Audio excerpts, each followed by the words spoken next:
In a fire station in Livermore, California, there is a light bulb that has been burning since 1901. It has outlived the engineers who built it and 3 generations of the firefighters who worked under its glow.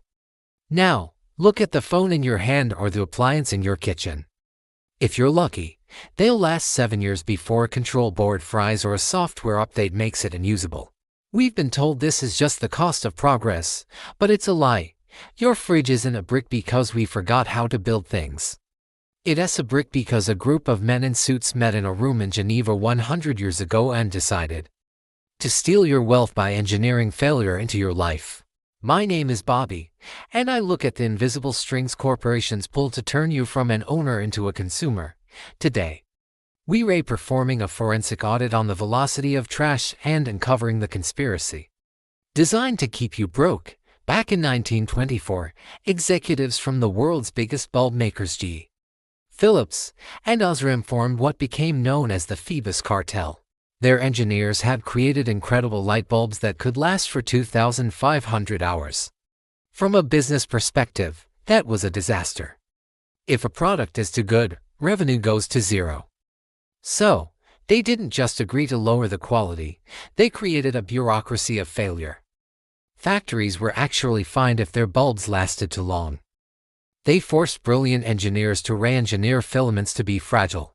They proved that you could make more money by selling a broken product twice than by selling a perfect one once. Pause for a second. Look at your last 3 Amazon orders. How many of them were replacements for something that just stopped working? That's your first clue that this is still happening. But physical failure was only the beta test. A man named Alfred Sloan at General Motors realized he couldn't just make cars that exploded, it would destroy the brand.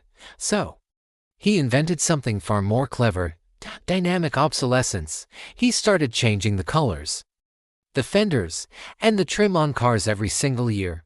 He didn't break the machine. He broke your satisfaction with it. This is exactly why we have the iPhone 16, 17, and 18. Does it really do anything radically different from the last one? No, but the new design, the extra camera bump. That visual signal tells the world you're driving the new model, and that signal is worth billions. This system creates what I call the replacement tax. It's based on something called the Boots theory of socioeconomic unfairness. If you buy a pair of $100 boots that fall apart in a year, you're actually paying more over a decade than the person who buys one $500 pair that lasts a lifetime. You're being taxed for being forced into buying cheap, disposable goods.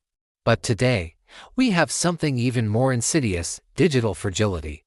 Companies like Apple and John Deere use software lockouts to ensure you can't fix what you bought. You don't own the device, you own a license to use it until they decide to slow it down with an update or brick it completely. If you can't open it with a screwdriver, you don't own it. You're just renting it from a corporation that hates you. The most frustrating part: our entire economy practically relies on this waste. Economists even have a name for it: the paradox of thrift.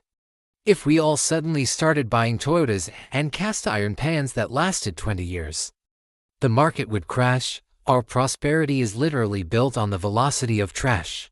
So, how do you opt out of this rigged game? First, apply the screwdriver test. If a product is glued shut and designed to be unrepairable, don't buy it. Second, audit your digital life. Reject subscriptions for things you should own, like heated seats in a car or software where you lose all your work if you stop paying. That's not an asset, it's digital serfdom.